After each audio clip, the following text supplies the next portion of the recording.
नमस्कार, आप सुन रहे हैं रेडियो शिवनेरी 90.4 FM। मैं राम प्रकाश वर्मा एक बार फिर से हाजिर हूँ लेकर प्रोग्राम कहानी जो सवार जिंदगानी। दोस्तों, आप सभी का बहुत बहुत स्वागत है। आज की कहानी हमारे बीच लेकर आ रही हैं हेमलता जी। हेमलता जी, आपका बहुत बहुत स्वागत है। धन्यवाद राम प्रकाश जी। आज मैं आपके बीच एक नई कहानी लेकर आई हूँ जिसका शीर्षक है एक नई सीख।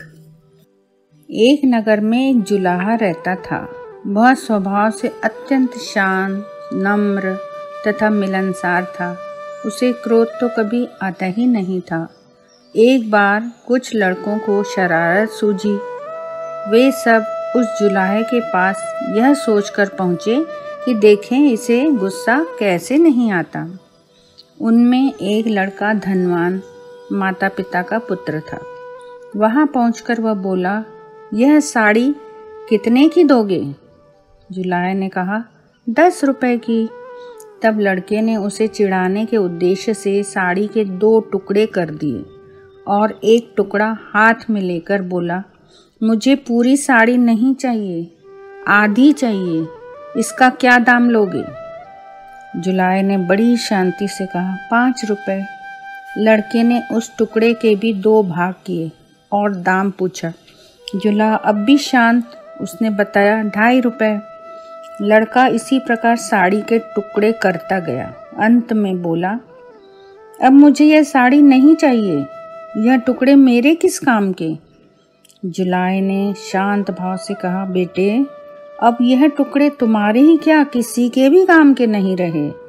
अब लड़के को शर्म आई और कहने लगा, मैंने आपका नुकसान किया है, अतः मैं आपकी साड़ी का दाम दे देता हूँ। जुलाहे ने कहा, जब आपने साड़ी ली ही नहीं तब मैं आपसे पैसे कैसे ले सकता हूँ? लड़के का अभिमान जागा और वह कहने लगा, मैं बहुत अमीर आदमी हूँ, तुम गरीब हो। मैं रुपए दे दूँगा तो मुझे कोई फर्क नहीं पड़ेगा, पर तुम यह घाटा कैसे सहोगे? और नुकसान मैंने किया तो घाटा भी मुझे ही पूरा करना चाहिए। जुलाहे ने मुस्कुराते हुए कहा, तुम यह घाटा पूरा नहीं कर सकते। सोचो, किसान का कितना श्रम लगा तब कपास पैदा हुई। फिर मेरी स्त्री ने अपनी मेहनत से उस कपास को बुना और सूत काता। फिर मैंने उसे रंगा और बुना।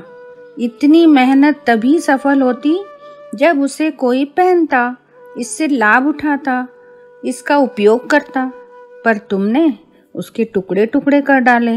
रुपए से यह घाटा कैसे पूरा होगा? जुलाहे की आवाज़ में आक्रोश के स्थान पर अत्यंत दया और सौम्यता थी। लड़का शर्म से पानी पानी हो गया। उसकी आंखें भर आई और वह जुलाहे के पैरों में गिरा।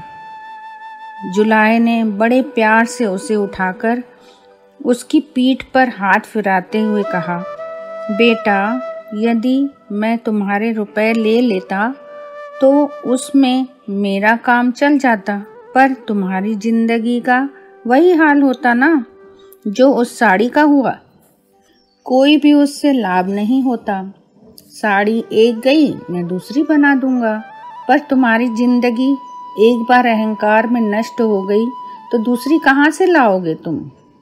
तुम्हारा पश्चाताप या अपने अभिमान को पहचानना ही मेरे लिए बहुत कीमती है।